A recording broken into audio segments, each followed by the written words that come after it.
ಬೈಂದೂರು ಉತ್ಸವದ ಈ ಒಂದು ಅರ್ಥಪೂರ್ಣ ಕಾರ್ಯಕ್ರಮದಲ್ಲಿ ಬಂದು ನೆರೆದಿರುವಂತಹ ನನ್ನ ಎಲ್ಲ ಆತ್ಮೀಯ ಬಂಧು ಮಿತ್ರರೇ, ಬೈಂದೂರು ಅನ್ನುವಂತಹ ಈ ಊರಿನಲ್ಲಿ ಹುಟ್ಟಬೇಕಿದ್ರೆ ಯಾವುದೋ ಒಂದು ಜನ್ಮದಲ್ಲಿ ನೀವೆಲ್ಲರೂ ಪುಣ್ಯ ಮಾಡಿರಬೇಕು. ಯಾಕಂದ್ರೆ ಕರಾವಳಿಯ ಬೇರೆ ಎಲ್ಲ ಭಾಗದ ಜನರಾದ ನಾವು ಹೇಳುವುದಿದೆ, ನಾವು ಕಾಡು ಮತ್ತು ಕಡಲಿನ ಮಧ್ಯದಲ್ಲಿದ್ದೇವೆ ಅಂತ. ನೀವು ಕಾಡು ಮತ್ತು ಕಡಲಿನ ಜೊತೆಗೆ ಬಯಲುನಾಡಿನ ಜೊತೆಗೂ ಕೂಡ ಸಂಬಂಧವನ್ನು ಇಟ್ಟುಕೊಂಡು ಒಂದು ಅದ್ಭುತವಾದಂತಹ ಸಾಂಸ್ಕೃತಿಕ ಸಮ್ಮಿಳಿತವಾದಂತಹ ಭೌಗೋಳಿಕ ಶ್ರೀಮಂತಿಕೆಯಿಂದ ಕೂಡಿದಂತಹ ಒಂದು ಅದ್ಭುತವಾದಂತಹ ಪ್ರದೇಶ. ಅದರ ಜೊತೆಗೆ ಐತಿಹಾಸಿಕವಾಗಿ ಕರ್ನಾಟಕದಲ್ಲೇ ಅತಿ ಹೆಚ್ಚು ರಾಜವಂಶಗಳ ಆಡಳಿತವನ್ನು ನೋಡಿದಂಥ ಒಂದು ಪ್ರದೇಶವಾಗಿ ಕೂಡ ಈ ಬೈಂದೂರನ್ನು ನಾವು ನೋಡಬಹುದು. ಅಂತಹ ಬೈಂದೂರು ನಾನು 5-6 ದಿನಗಳ ಹಿಂದೆ ಇರಬೇಕು, ಯಾವುದೋ ಒಂದು ಸೋಷಿಯಲ್ ಮೀಡಿಯಾ ಪೋಸ್ಟಲ್ಲಿ ಒಂದು ಬೀಚ್ನ ಫೋಟೋವನ್ನು ಹಾಕಿ, ಕಡಲ ತೀರದ ಫೋಟೋವನ್ನು ಹಾಕಿ, ಇದು ಎಲ್ಲಿದ್ದಿರಬಹುದು ಅಂತ ಇಂಗ್ಲಿಷಲ್ಲಿ ಯಾರೊಬ್ಬರು ಕೇಳಿದರು. ಕೆಳಗಡೆ ಕಮೆಂಟ್ ಓದ್ತಾ ಇದ್ದೆ, ಮಾರಿಷಸ್ ಮಾರಿಷಸ್ ಮಾರಿಷಸ್ ಮಾರಿಷಸ್. ಕೊನೆಗೆ ಅವನು ಬರೆದಿದ್ದಾನೆ, ಇದು ನಮ್ಮ ಬೈಂದೂರಿನಲ್ಲಿದೆ ಅಂತ ಬರೆದಿದ್ದಾನೆ. ಆನಂತರ ಇನ್ನೊಂದು ಚಿತ್ರ, ಆ ಚಿತ್ರವನ್ನು ಹಾಕಿದ್ದಾರೆ, ಇದು ಎಲ್ಲಿದೆ? ಅವ್ರು ಹೇಳ್ತಾ ಇದ್ದಾರೆ, ಇದು ಬಾಲಿ ಇರಬೇಕು, ಇಂಡೋನೇಷ್ಯಾ ಇರಬೇಕು, ಬಾಲಿ ಇರಬೇಕು, ನೀರೊಳಗಡೆ ಸ್ಫಟಿಕ ಸದೃಶದಂತ ನೀರಿನ ಒಳಗಡೆ ಮೀನುಗಳೆಲ್ಲ ಸ್ವಚ್ಛಂದವಾಗಿ ಹರಿತಾ ಇವೆ, ಗುಹೆ ಇದೆ.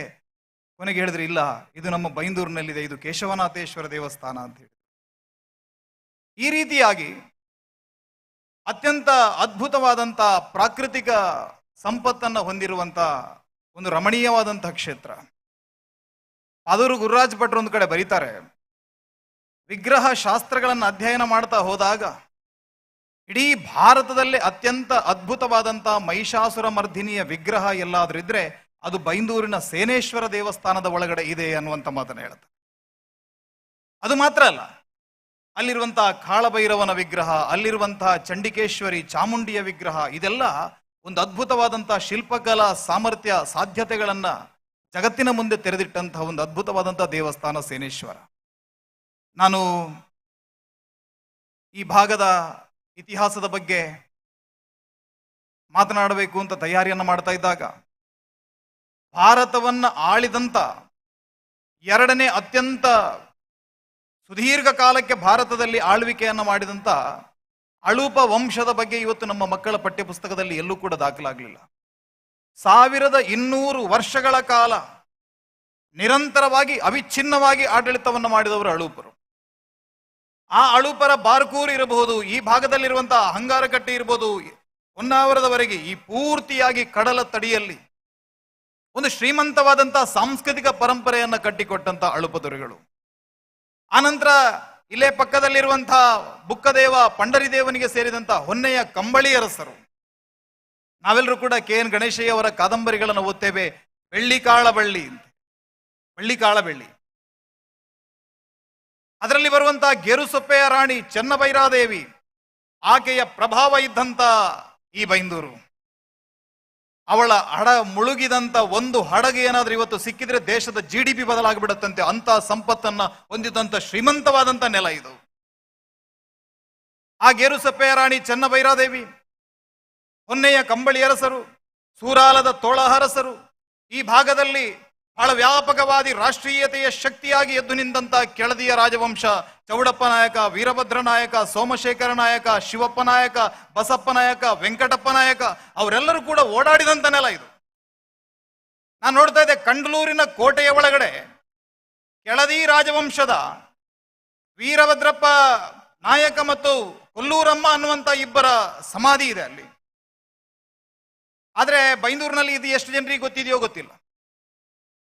ಆ ಕಂಡಲೂರು ಇರ್ಬೋದು, ಗುಲ್ವಾಡ್ ಇರ್ಬೋದು, ಎಲ್ಲ ಭಾಗದಲ್ಲಿ ಒಂದು ಶ್ರೀಮಂತವಾದಂಥ ಐತಿಹಾಸಿಕ ಪರಂಪರೆ ಇತ್ತು. ಈ ದೇಶದ ಪ್ರತಿಯೊಂದು ರಾಷ್ಟ್ರೀಯ ಹೋರಾಟಗಳಿಗೆ ಸ್ಪಂದಿಸಿದಂಥ ಹಿನ್ನೆಲೆ ನಮ್ಮ ಬೈಂದೂರಿಗಿದೆ. 1799ರಲ್ಲಿ ಮೈಸೂರಿನ ಟಿಪ್ಪು ಸುಲ್ತಾನ್ ಬ್ರಿಟಿಷರ ಕೈಯಲ್ಲಿ ಶ್ರೀರಂಗಪಟ್ಟಣದಲ್ಲಿ ಹತ್ಯೆಯಾಗಿ ಇಡೀ ಮೈಸೂರು ಸಂಸ್ಥಾನ ಅನ್ನುವಂಥದ್ದು ಬ್ರಿಟಿಷರ ಕೈಗೆ ಹೊರಟೋಯ್ತು. ಬ್ರಿಟಿಷರು ಇಡೀ ಮೈಸೂರು ಸಂಸ್ಥಾನದ ಎಲ್ಲ ಭಾಗದಲ್ಲಿ ಅವರ ಧ್ವಜವನ್ನ ನೆಟ್ಟಿದ್ರು, ಯೂನಿಯನ್ ಜಾಕ್. ಇನ್ನೆಲ್ಲಾ ಕಡೆಗಳಲ್ಲಿ ನಮ್ಮ ಆಳ್ವಿಕೆ ಅಂತ ಹೇಳಿ ಅವರು ತೃಪ್ತಿ ಪಡುವಷ್ಟರಲ್ಲಿ ಯಾರೋ ಹೇಳ್ತಾರಂತೆ, ಕರಾವಳಿ ಭಾಗದಲ್ಲಿ ಇನ್ನೂ ಕೂಡ ಮೈಸೂರಿನ ಗಂಡಬೇರುಂಡ ಧ್ವಜ ಹಾರಾಡ್ತಾ ಇದೆ. ಎಲ್ಲಿದೆ? ಹೋಗಿ ನೋಡುವಾಗ ನಮ್ಮ ಜಮಾಲಗಡ, ಇವತ್ತು ಯಾವ್ದನ್ನ ನರಸಿಂಹಗಡ ಅಂತ ಹೇಳ್ತೀವಲ್ಲ, ಗಡಾಯಿಕಲ್ಲು, ಅದರ ಮೇಲೆ 400 ಜನ ಸೈನಿಕರು ಉಳ್ಕೊಂಡಿದ್ದಾರೆ ಮೈಸೂರಿನ ಧ್ವಜವನ್ನು ಇಟ್ಕೊಂಡು. ಅಲ್ಲಿ ಬಂದ್ರು, ಎಲ್ಲ ಬಂದ್ರು, ಬ್ರಿಟಿಷರ ಸೇನೆ ಬಂತು, ಘನಘೋರವಾದಂತಹ ಕಾಳಗ ನಡೆಯಿತು.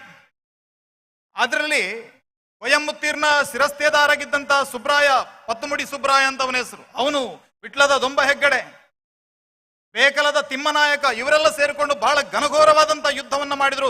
ಬ್ರಿಟಿಷರ ಜೊತೆ ವಾರಗಟ್ಟಲೆ ಯುದ್ಧವನ್ನ ಮಾಡಿ ಕೈಗೆ ಸಿಕ್ಕಿದವರನ್ನೆಲ್ಲ ಸಂಹಾರ ಮಾಡಿ ಆ ಮೈಸೂರಿನ ರಾಜವಂಶದ ಆ ಗಂಡಬೇರುನ ಧ್ವಜವನ್ನು ಉಳಿಸಿಕೊಳ್ಳಬೇಕು ಅಂತ ಹೇಳಿ ಬ್ರಿಟಿಷರ ಜೊತೆ ಹೋರಾಟವನ್ನು ಮಾಡಿದರು. ಕೊನೆಗೆ ಅದರಲ್ಲಿ 12 ಜನರ ಜೀವಂತವಾಗಿ ಬಂಧನ ಆಗ್ತಾರೆ. ನಮ್ಮ ಸ್ವಾತಂತ್ರ್ಯಾಕಾಂಕ್ಷೆ ಎಷ್ಟಿತ್ತು ಅಂತ ಕೇಳಿದಾಗ ಬೇಕಲ ತಿಮ್ಮನಾಯಕನೇ ಕೇಳ್ತಾರಂತೆ, ಗಡಿಪಾರು ಶಿಕ್ಷೆ ಆಗಬಹುದಾ, ನೇಣಿಗೆ ಹಾಕಬಹುದಾ ಅಂತ ಕೇಳಿದಾಗ ಅವನು ಹೇಳ್ತಾನಂತೆ, ನನ್ನನ್ನ ತೋಪಿನ ಬಾಯಿಗೆ ಕಟ್ಟಿಯೇ ಉಡಾಯಿಸಬೇಕು.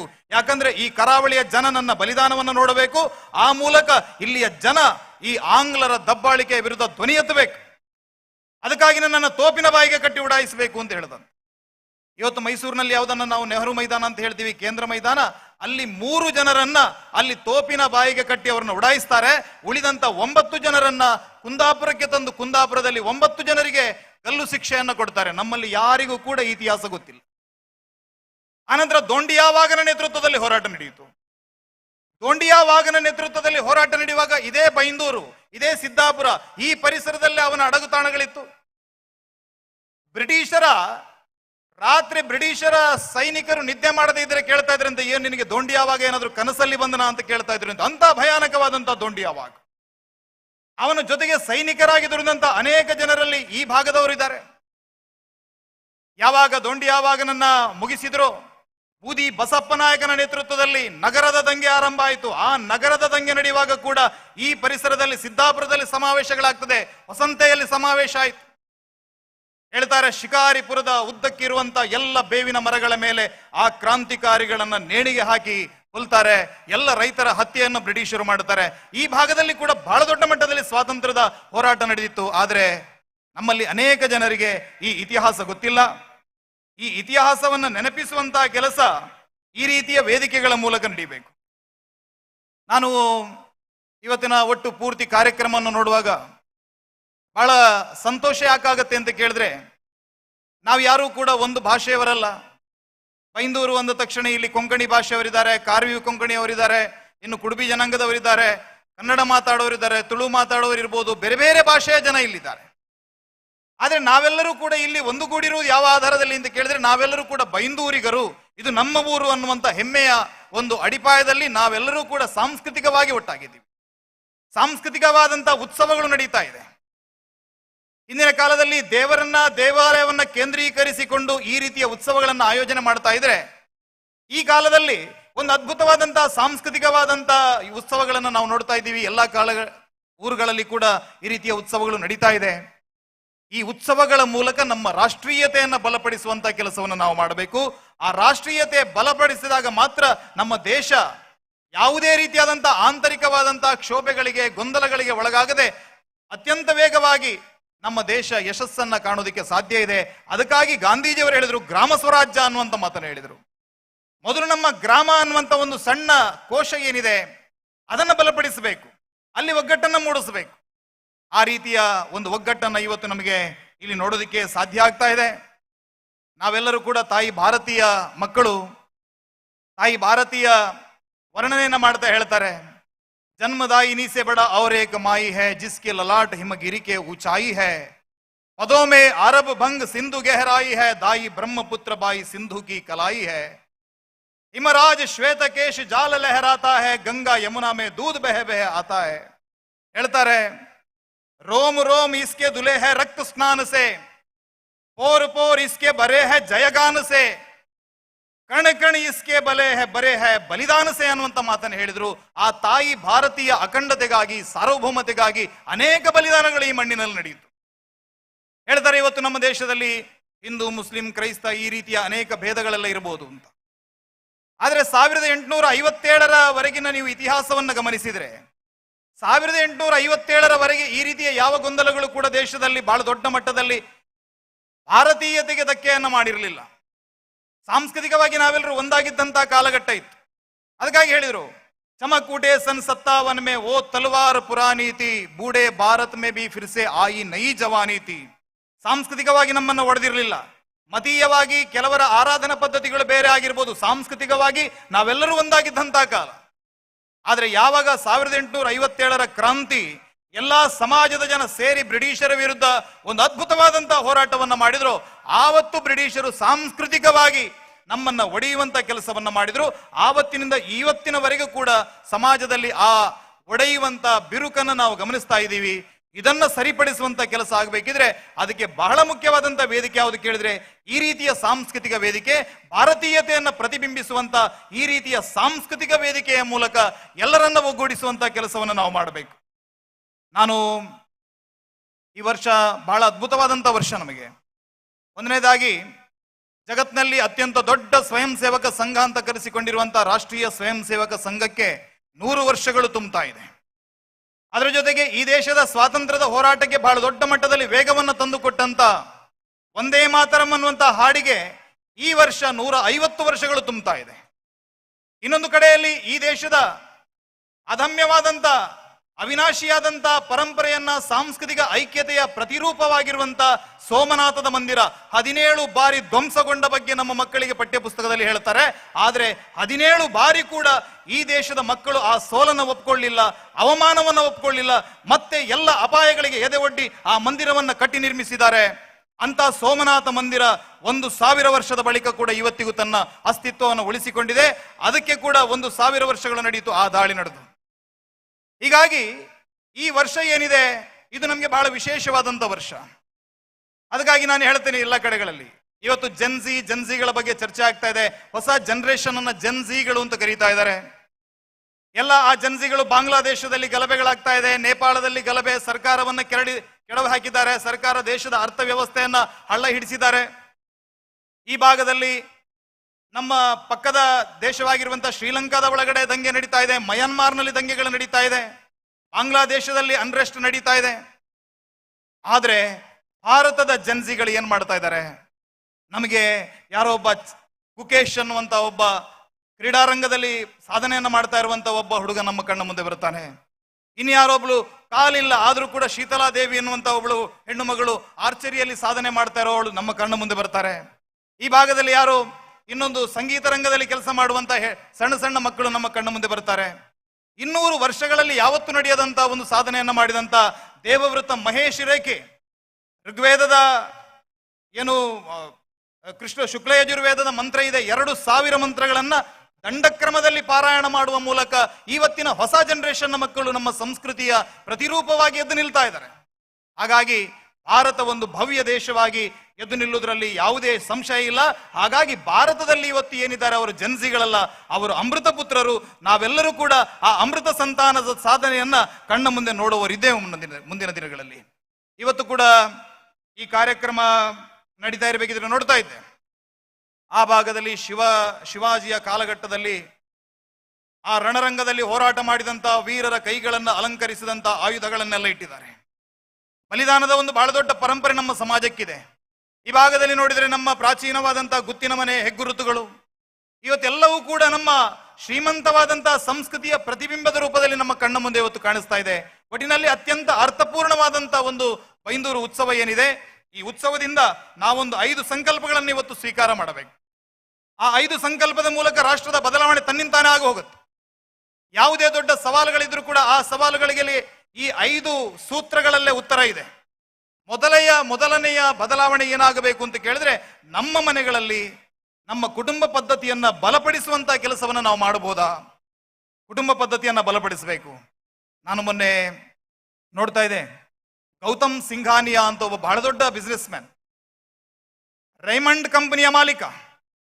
ಆದ್ರೆ ಕೂತು ತಿಂದ್ರೆ 100 ತಲೆಮಾರಿನಷ್ಟು ಆಸ್ತಿ ಇದೆ. ಆದ್ರೆ ಆತನ ತಂದೆಯಲ್ಲಿದ್ದಾರೆ ಅಂತ ಕೇಳಿದ್ರೆ ಅವರೆಲ್ಲೋ ಬಾಡಿಗೆ ಮನೆಯಲ್ಲಿದ್ದಾರೆ. ಕುರ್ಲಾದಲ್ಲಿ ಬಾಡಿಗೆಗೆ ದುಡ್ಡು ಕಟ್ಟೋದಕ್ಕೆ ಕಷ್ಟ ಆಗಿ ಕಣ್ಣೀರು ಹಾಕ್ತಾ ಟಿವಿ ಮುಂದೆ ತನ್ನ ಮಗ ನನ್ನನ್ನು ಮನೆಯಿಂದ ಹೊರಗೆ ಹಾಕಿದ್ದಾನೆ, ನನ್ನ ದಯನೀಯ ಸ್ಥಿತಿಯ ಬಗ್ಗೆ ಯಾರಾದರೂ ಅವನ ಗಮನಕ್ಕೆ ತನ್ನಿ ಅಂತ ಹೇಳಿ ಕಣ್ಣೀರು ಸುರಿಸ್ತಾ ಇದ್ದಾರೆ. ಯಾರು? ರೇಮಂಡ್ ಕಂಪನಿಯ ಮಾಲೀಕನ ತಂದೆ ಹೇಳ್ತಾ ಇರುವಂತ ಮಾತಿದು. ಗೌತಮ್ ಸಿಂಘಾನಿಯಾನ ತಂದೆ ಹೇಳ್ತಾ ಇರೋದು. ಎಷ್ಟು ಸಂಪತ್ತಿದ್ರು ಕೂಡ ಮನೆಯಲ್ಲಿ ಸಂಸ್ಕಾರ ಸರಿಯಾಗಿ ಸಿಗದೇ ಇದ್ರೆ, ಸಂಬಂಧಗಳಿಗೆ ಬೆಲೆ ಸಿಗದೇ ಇದ್ರೆ ಅದು ಯಾವುದು ಕೂಡ ಉಳಿಯೋದಿಲ್ಲ. ಹಾಗಾಗಿ ಮನೆಯಲ್ಲಿ ನಮ್ಮ ಮಕ್ಕಳಿಗೆ ಆ ಸಂಬಂಧಗಳ ಬೆಲೆಯನ್ನ ತಿಳಿಸಿಕೊಡುವಂತ ಕೆಲಸವನ್ನ ಮಾಡೋಣ. ಸಮಾಜಕ್ಕೆ ಕಾಲಿಟ್ಟಾಗ ಸಂಸ್ಕೃತಿ ಏನು ಅನ್ನೋದನ್ನು ಅವರಿಗೆ ತಿಳಿಸಿಕೊಡುವಂತ ಕೆಲಸವನ್ನ ಮಾಡೋಣ. ಮನೆಗಳಲ್ಲಿ ಧಾರ್ಮಿಕ ಸಂಸ್ಕಾರವನ್ನು ಕೊಡುವಂತ ಕೆಲಸವನ್ನ ಮಾಡೋಣ. ಇದು ಕುಟುಂಬ ಪದ್ಧತಿಯನ್ನ ಬಲಪಡಿಸುವುದಕ್ಕಾಗಿ ನಾವು ಮಾಡಬೇಕಾದಂತ ಮೊದಲ ಹೆಜ್ಜೆ. ಯಾವಾಗ ಈ ಕೆಲಸ ಮುಗೀತೋ, ಎರಡನೆಯದ್ದು ಸ್ವಬೋಧ. ಸ್ವಬೋಧ ಅಂದ್ರೆ ನಾನು ಯಾರು, ನನ್ನ ಸಂಸ್ಕೃತಿ ಏನು, ನನ್ನ ದೇಶ ಏನು, ನನ್ನ ಪರಂಪರೆ, ನನ್ನ ಇತಿಹಾಸ, ಇದೆಲ್ಲವನ್ನ ಅರಿತುಕೊಂಡು ನನ್ನತನವನ್ನ, ನಮ್ಮ ಆ ಸ್ವಾಭಿಮಾನವನ್ನ ಬೆಳೆಸಿಕೊಳ್ಳುವಂತ ಕೆಲಸವನ್ನು ನಾವು ಮಾಡಬೇಕು. ಈ ದೇಶದಲ್ಲಿ ನಾನು ಹೇಳ್ತಾ ಇದ್ದೀನಲ್ಲ, ಒಂದು ಜಲಿಯನ್ ವಾಲಾ ಬಾಗ್ ಅನ್ನುವಂಥ ಘಟನೆಯನ್ನ ನಾವೆಲ್ಲ ನೋಡಿದೀವಿ. ಎಲ್ಲ ನಮ್ಮ ಮಕ್ಕಳ ಪಠ್ಯ ಪುಸ್ತಕದಲ್ಲಿ ಆ ಘಟನೆ ಬರುತ್ತೆ. ಹೇಳ್ತಾರೆ, ಯಾರೊಬ್ಬ ಜನರಲ್ ಡಯರ್ ಆದೇಶ ಕೊಟ್ಟ, ಪೊಲೀಸರು ಮೌನವಾಗಿ ಪ್ರತಿಭಟನೆ ಮಾಡ್ತಾ ಇದ್ದಂತ ಸಾವಿರಾರು ಜನರ ಮೇಲೆ ಗುಂಡಿನ ದಾಳಿಯನ್ನ ಮಾಡಿದ್ರು, ಎಲ್ಲ ರಸ್ತೆಗಳನ್ನ ಬ್ಲಾಕ್ ಮಾಡಿದ್ರು, ಜನರನ್ನ ಕೂಡಿ ಹಾಕಿ ಕೊಂದು ಹಾಕಿದ್ರು ಅಂತ ಹೇಳ್ತೀವಿ. ಆದ್ರೆ ಕೊಂದವರು ಯಾರು? ಕೇವಲ ಒಬ್ಬ ಬ್ರಿಟಿಷ್ ಅಧಿಕಾರಿ ಆದೇಶ ಮಾಡಿದ ತಕ್ಷಣ ನನ್ನದೇ ಜನರ ಮೇಲೆ ಗುಂಡು ಹಾರಿಸಿದವರೆಲ್ಲರೂ ಕೂಡ ಅಲ್ಲಿ ನಿಂತಂತ ಎಲ್ಲಾ ಪೊಲೀಸ್ ಪೇದೆಗಳು ಕೂಡ ಚಡ್ಡಿ ಹಾಕೊಂಡು ಬಂದೂಕು ಹಿಡಿದು ನಿಂತವರು ಎಲ್ಲರೂ ಕೂಡ ಭಾರತೀಯರೇ. ಆ ಭಾರತೀಯರ ಪೈಕಿ ಒಬ್ಬನ ಒಳಗಡೆ ತನ್ನ ಸ್ವಬೋಧ ಜಾಗೃತಗೊಂಡು ಅಲ್ಲಿ ಇರೋರೆಲ್ಲ ನಮ್ಮರು, ಇವನು ಯಾರು ಹೊರಗಿಂದ ಬಂದಂತ ಬ್ರಿಟಿಷ, ನನ್ನ ಬಂದೂಕನ್ನು ನನ್ನವರ ಕಡೆಗೆ ತಿರುಗಿಸದೆ ಇವನ ಕಡೆಗೆ ತಿರುಗಿಸಿದ್ರೆ ಏನಾಗಬಹುದು ಅಂತ ಒಮ್ಮೆ ಯೋಚನೆಯನ್ನ ಮಾಡಿದ್ರೆ ಇತಿಹಾಸದಲ್ಲಿ ಜಲಿಯನ್ ವಾಲಾ ಬಾಗ್ ಅನ್ನೋಂಥ ಘಟನೆನೇ ಇರ್ತಾ ಇರಲಿಲ್ಲ. ಕೇವಲ 5 ಲಕ್ಷ ಬ್ರಿಟಿಷರು 200 ವರ್ಷಗಳ ಕಾಲ ನಮ್ಮನ್ನು ಆಳೋದಕ್ಕೆ ಯಾಕೆ ಸಾಧ್ಯವಾಯಿತು ಅಂತ ಕೇಳಿದ್ರೆ, ನಮ್ಮವರಿಗೆ ಸ್ವಬೋಧ ಅನ್ನೋದು ಇಲ್ಲದೆ ಇದ್ದ ಕಾರಣದಿಂದ. ಅದಕ್ಕಾಗಿ ಸ್ವಬೋಧ ಮತ್ತು ಶತ್ರುಬೋಧವನ್ನ ನಮ್ಮ ಮಕ್ಕಳಿಗೆ ತಿಳಿಸಿಕೊಡಬೇಕು. ರಾಷ್ಟ್ರೀಯ ಐಕ್ಯತೆಗಾಗಿ ಸ್ವದೇಶಿ ವಸ್ತುಗಳನ್ನು ಬಳಸಿ, ಸ್ವದೇಶಿ ಸಂಸ್ಕೃತಿಯನ್ನ ಗೌರವಿಸಿ, ವಿದೇಶಿ ಸಂಸ್ಕೃತಿಯನ್ನ ದೂರ ಮಾಡಿ ನಮ್ಮ ಮನೆಗಳಲ್ಲಿ ನಮ್ಮ ದೇಶದ ವಸ್ತುಗಳನ್ನು ಬಳಸಬೇಕು, ನಮ್ಮದೇ ಆದಂತಹ ಚಿಂತನೆಗಳನ್ನು ರೂಪಿಸಬೇಕು. ಈ ಎಲ್ಲ ಕೆಲಸವನ್ನ ಸ್ವಬೋಧದ ಅಡಿಯಲ್ಲಿ ನಮ್ಮ ಸಮಾಜ ಮಾಡಬೇಕು. ಮೂರನೇ ಕೆಲಸ ಪರ್ಯಾವರಣ. ನಾವಿಲ್ಲಿ ನೋಡ್ತಾ ಇದ್ದೀವಿ, ನಾವೆಲ್ಲ ವೆಸ್ಟರ್ನ್ ಘಾಟ್ನ ಬುಡದಲ್ಲಿರೋರು. ಎಂತ ಇಕೋ ಸೆನ್ಸಿಟಿವ್ ಝೋನ್ ಅಂತ ಕೇಳಿದ್ರೆ ಇದು, ಇಲ್ಲಿರುವಷ್ಟು ಜೀವ ವೈವಿಧ್ಯಗಳು ನಿಮಗೆ ಬೇರೆ ಎಲ್ಲೂ ನೋಡೋದಕ್ಕೆ ಸಾಧ್ಯ ಇಲ್ಲ. ಆದ್ರೆ ಇತ್ತೀಚಿನ ದಿನಗಳಲ್ಲಿ ಹೇಳ್ತಾ ಇದ್ದಾರೆ, ಅನೇಕ ಜೀವ ಸಂಪತ್ತುಗಳು, ಜೀವ ಸಂಕುಲಗಳು ನಾಶ ಆಗ್ತಾ ಇವೆ. ಕಾರಣ ನಾವು ಬಳಸ್ತಾ ಇರುವಂತಹ ರಾಸಾಯನಿಕ ಫರ್ಟಿಲೈಸರ್ಸ್ಗಳು, ನಾವು ಬಳಸ್ತಾ ಇರುವಂತ ಈ ಆಧುನಿಕ ಅಭಿವೃದ್ಧಿ ಹೆಸರಿನಲ್ಲಿ ಆಗ್ತಾ ಇರುವಂತಹ ಇನ್ಫ್ರಾಸ್ಟ್ರಕ್ಚರ್. ಹಾಗಾಗಿ ಪ್ರಕೃತಿಗೆ ಪೂರಕವಾದಂತಹ ಕೆಲಸವನ್ನು ನಾವು ಮಾಡಬೇಕು. ಇವತ್ತು ಮಣ್ಣಿನ ಸವಕಳಿ ಇರಬಹುದು, ನೀರಿನ ಕೊರತೆ ಇರಬಹುದು, ಹೆಚ್ಚುತ್ತಾ ಇರುವಂತಹ ತಾಪಮಾನ, ಈ ಎಲ್ಲದರ ಬಗ್ಗೆ ನಮ್ಮ ಮಕ್ಕಳಿಗೆ ನಾವು ಬುದ್ಧಿಯನ್ನು ಹೇಳಬಹುದಾ? ನಮ್ಮ ಮಕ್ಕಳಲ್ಲಿ ಈ ಬಗ್ಗೆ ಜಾಗೃತಿಯನ್ನು ಮೂಡಿಸಬಹುದಾ? ಈ ಕೆಲಸವನ್ನ, ಪರ್ಯಾವರಣವನ್ನು ಉಳಿಸುವಂತಹ ಕೆಲಸವನ್ನು ನಾವು ಮಾಡಬೇಕು. 2026ರಲ್ಲಿ ನಾವು ಸ್ವಚ್ಛವಾದಂತಹ ಗಾಳಿಯನ್ನ ಉಸಿರಾಡ್ತಾ ಇದ್ದೀವಿ, ಸ್ವಚ್ಛವಾದಂತಹ ನೀರನ್ನ ಕುಡಿತಾ ಇದ್ವಿ. ಆದ್ರೆ ನನ್ನ ಮೊಮ್ಮಕ್ಕಳ ಕಾಲಕ್ಕೆ ಇದು ಸಾಧ್ಯ ಇದೆಯಾ ಅನ್ನೋದನ್ನ ನಾವು ಒಮ್ಮೆ ಕೂತು ಯೋಚನೆಯನ್ನ ಮಾಡಬೇಕು. ಇದು ಮೂರನೇ ಕೆಲಸ. ನಾಲ್ಕನೇ ಕೆಲಸ ಯಾವುದು ಕೇಳಿದ್ರೆ ಸಾಮರಸ್ಯ. ಇವತ್ತು ಸಮಾಜದಲ್ಲಿ ಸಾಮರಸ್ಯ ಕಾಣೆ ಆಗ್ತಾ ಇದೆ. ಇವತ್ತು ನಾವು ಹೊಡೆದಾಡ್ಕೊಳ್ಳೋದಕ್ಕಾಗಿ, ಗಲಾಟೆ ಮಾಡ್ಕೊಳ್ಳೋದಕ್ಕಾಗಿ, ಸಂಘರ್ಷಕ್ಕಾಗಿ ಕಾರಣವನ್ನು ಹುಡುಕ್ತಾ ಇದ್ದೀವಿ. ನಾನು ಕನ್ನಡಿಗ, ನಾನು ತುಳುವ ಅಂತ ಹೇಳಿ ಹೊಡೆದಾಟ ಮಾಡೋರಿದ್ದಾರೆ, ಜಗಳ ಮಾಡ್ಕೊಳ್ಳೋರಿದ್ದಾರೆ. ನಾನು ಬೈಂದೂರು, ನೀನು ಕುಂದಾಪುರ ಅನ್ನುವಂಥ ಜಗಳ ಮಾಡೋರಿದ್ದಾರೆ. ನಾನು ತಮಿಳುನಾಡಿನವ, ನಾನು ಕನ್ನಡಿಗ ಅಂತ ಹೇಳಿ ಜಗಳ ಇದೆ. ನಾನು ಆ ಜಾತಿ, ನಾನು ಈ ಜಾತಿ ಅಂತ ಹೇಳಿ ಜಗಳ ಇದೆ. ಎಷ್ಟೋ ವರ್ಗಗಳಿಗೆ ಇವತ್ತಿಗೂ ದೇವಸ್ಥಾನಗಳಿಗೆ ಪ್ರವೇಶ ಇಲ್ಲ, ಸ್ಮಶಾನಗಳಿಗೆ ಪ್ರವೇಶ ಇಲ್ಲ, ಕುಡಿಯುವ ನೀರಿನಲ್ಲೂ ಕೂಡ ತಾರತಮ್ಯ, ಊಟದ ಪಂಕ್ತಿಯಲ್ಲೂ ತಾರತಮ್ಯ. ಈ ರೀತಿಯಾಗಿ ನಮ್ಮೊಳಗಡೆ ಈ ಎಲ್ಲ ಒಡಕುಗಳನ್ನು ಇಟ್ಟುಕೊಂಡ್ರೆ ಈ ದೇಶ ಮುಂದೆ ಹೋಗೋದಕ್ಕೆ ಸಾಧ್ಯ ಇಲ್ಲ. ಒಮ್ಮತದ ಏಕ ಪಂಥವ ಹಿಡಿದು ಸಾಗುವೆವು, ಕ್ಷಮಿಸಮ್ಮ ಸೋದರರು ಬಡಿದಾಡೆವು. ಹೊಸ ಜಗದ ನಿರ್ಮಾಣದ ಈ ಸಂಧಿ ಕಾಲದಲ್ಲಿ ನಿನ್ನ ಘನತೆಗೆ ಕೊರತೆ ಆಗಬಿಡೆವು ಅನ್ನುವಂಥ ಮಾತನ್ನ ಆ ತಾಯಿಗೆ ಒಂದು ವಚನವನ್ನು ನಾವು ಕೊಡಬೇಕು. ನಾವೆಲ್ಲರೂ ಒಂದೇ ತಾಯಿಯ ಮಕ್ಕಳ ಹಾಗೆ ಭಾರತೀಯರು ಅನ್ನುವಂಥ ನೆಲೆಗಟ್ಟಿನಲ್ಲಿ ಬದುಕಬೇಕು. ಅದು ಸಾಮರಸ್ಯ. ಇದು ನಾಲ್ಕನೇ ಕೆಲಸ. ಐದನೇ ಕೆಲಸ ಯಾವುದು ಕೇಳಿದ್ರೆ ನಾಗರಿಕ ಶಿಷ್ಟಾಚಾರ. ಇವತ್ತು ನಾಗರಿಕ ಶಿಷ್ಟಾಚಾರದ ಕೊರತೆ ಈ ಸಮಾಜದಲ್ಲಿ ಬಹಳ ದೊಡ್ಡ ಮಟ್ಟದಲ್ಲಿ ಕಾಡ್ತಾ ಇದೆ. ಮೊನ್ನೆ ವಂದೇ ಮಾತರಂ ಅನ್ನುವಂಥ ರೈಲು ಬಿಟ್ಟಿದ್ದಾರೆ. ರೈಲು ಉದ್ಘಾಟನೆಯಾಗಿ ಒಂದು 10 ಸ್ಟೇಷನ್ ಮುಂದಕ್ಕೆ ಹೋಗಬೇಕಿದ್ರೆ ಆ ರೈಲಿನ ಸ್ಥಿತಿಯನ್ನು ನೋಡೋದಿಕ್ ಸಾಧ್ಯ ಇಲ್ಲ. ಚಹಾ ಕುಡಿದವರು ಕಪ್ಪಾದ್ರೆ ಅದಲ್ಲೇ ಹಾಕಿದ್ದಾರೆ, ಇಡ್ಲಿ ತಿಂದವರು ಚಟ್ನಿ ಅಲ್ಲೇ ಚೆಲ್ಲಿದ್ದಾರೆ, ಇನ್ಯಾವುದು ಟಾಯ್ಲೆಟ್ಗೆ ಹೋದವನು ನೀರೇ ಹಾಕಲಿಲ್ಲ. ಯಾರೋ ಒಬ್ಬ ವಿದೇಶದವನು ನಮ್ಮ ಭಾರತಕ್ಕೆ ಬಂದ್ರೆ ಅವನು ಮೂಗು ಮುಚ್ಕೊಂಡು ಹೋಗಬೇಕಿದ್ರೆ ನನಗೆ ಮಾತ್ರ ಬೈಯೋದಿಲ್ಲ, ನನ್ನ ದೇಶಕ್ಕೂ ಬೈತಾನೆ, ನನ್ನ ಪರಂಪರೆಗೂ ಬೈತಾನೆ. ಇಂಡಿಯನ್ಸ್ ಅವರು ಕೊಳಕರು ಅನ್ನುವಂತ ಒಂದು ಹೆಸರು ಅವನ ಬಾಯಲ್ಲಿ ಬಂದ್ರೆ ನಮ್ಮ ಇಡೀ ಪರಂಪರೆಗೆ ಆಗುವಂತ ಅಪಮಾನ. ಹಾಗಾಗಿ ನಾವು ನಾಗರಿಕರಾಗಿ ಸಮಾಜದಲ್ಲಿ ಹೇಗಿರಬೇಕು ಅನ್ನೋದನ್ನ ನಾವು ಮೊದಲು ರೂಪಿಸಿಕೊಳ್ಳಬೇಕು. ಈ 5 ಕೆಲಸವನ್ನು ಮಾಡಿದ್ರೆ ದೇಶ ತನ್ನಿಂತಾನೆ ಅಭಿವೃದ್ಧಿಯನ್ನು ಹೊಂದುತ್ತದೆ. ದೇಶ ನಾವು ಹೇಳುವಂತ ವಿಶ್ವ ಗುರುವಿನ ಪದವಿಯನ್ನು ಅವಳು ಅಲಂಕರಿಸ್ತಾಳೆ. ಇವತ್ತು ಭಾರತದ ಬಗ್ಗೆ ನಾವು ಅನೇಕ ಕಲ್ಪನೆಗಳನ್ನು ಹೇಳ್ತೀವಲ್ಲ. ಭಾರತ 4ನೇ ಅತಿ ದೊಡ್ಡ ಎಕಾನಮಿ ಆಗಿದೆ, ಭಾರತ 4ನೇ ಅತಿ ದೊಡ್ಡ ಆರ್ಥಿಕ ಶಕ್ತಿಯಾಗಿದೆ. ಇವತ್ತು ಜಗತ್ತಿನ ಯಾರ ಮುಂದೆ ಕೂಡ ನಾವು ತಲೆ ತಗ್ಗಿಸ್ತಾ ಇಲ್ಲ, ಯಾರ ಪ್ರಭಾವವೂ ಕೂಡ ನಮಗಿಲ್ಲ. ಭಾರತ ಕೇಂದ್ರಿತವಾಗಿರುವಂತ ವಿದೇಶಾಂಗ ನೀತಿಯನ್ನು ನಾವು ಹೊಂದಿದ್ದೇವೆ ಅನ್ನುವಂತ ಮಾತನ್ನು ಹೇಳ್ತೀವಲ್ಲ. ವಿದೇಶದಲ್ಲಿ ನಮ್ಮ ಬಗ್ಗೆ ಏನೊಂದು ಆ ಚರಿಷ್ಮಾ ಇದೆ, ಅದು ನಮ್ಮ ಇಲ್ಲಿರುವಂತ ಸಾಮಾನ್ಯರು, ಕೆಳಗಿರುವಂತ ಕಟ್ಟ ಕಡೆಯ ವ್ಯಕ್ತಿಯವರೆಗೂ ಕೂಡ ಆ ರೀತಿಯ ಒಂದು ಭಾರತದ ಬಗ್ಗಿನ ಅಭಿಮಾನ ಬರಬೇಕು ಅಂತಾದ್ರೆ ಎಲ್ಲರ ಬದುಕು ಬೆಳಗಬೇಕು. ಆ ಎಲ್ಲರ ಬದುಕು ಬೆಳಗಬೇಕು ಅಂತಾದ್ರೆ ಈ ಅಭಿವೃದ್ಧಿ ಅನ್ನುವಂಥದ್ದು ಸರ್ವಸ್ಪರ್ಶಿ ಆಗಬೇಕು, ಸರ್ವವ್ಯಾಪಿ ಆಗಬೇಕು. ಅದಕ್ಕೆ ಬೇಕಾದಂತ ಒಂದು ರಾಜಕೀಯ ಇಚ್ಛಾಶಕ್ತಿ ನಮ್ಮ ಭಾಗದಲ್ಲಿರುವಂತಹ ಶಾಸಕರಿಗೆ, ನಮ್ಮ ಭಾಗದಲ್ಲಿರುವಂತಹ ಜನಪ್ರತಿನಿಧಿಗಳಿಗೆ, ನಮ್ಮಲ್ಲಿರುವಂತಹ ಎಲ್ಲ ಅಧಿಕಾರಿಗಳಿಗೂ ಕೂಡ ಆ ರೀತಿಯ ಒಂದು ಇಚ್ಛಾಶಕ್ತಿ ಸಿಗಲಿ ಅನ್ನುವಂತ ಮಾತನ್ನು ಹೇಳ್ತಾ, ನನಗೆ ಈ ವೇದಿಕೆಯಲ್ಲಿ ಮಾತನಾಡೋದಕ್ಕೆ ಅವಕಾಶ ಮಾಡಿಕೊಟ್ಟಂತ ನಿಮ್ಮೆಲ್ಲರಿಗೂ ವಂದನೆಯನ್ನು ಸಲ್ಲಿಸ್ತಾ ನನ್ನ ಮಾತನ್ನು ಮುಗಿಸ್ತಾ ಇದ್ದೇನೆ. ಬೋಲೋ ಭಾರತ್ ಮಾತಾ ಕಿ, ಬೋಲೋ ಭಾರತ್ ಮಾತಾ ಕಿ.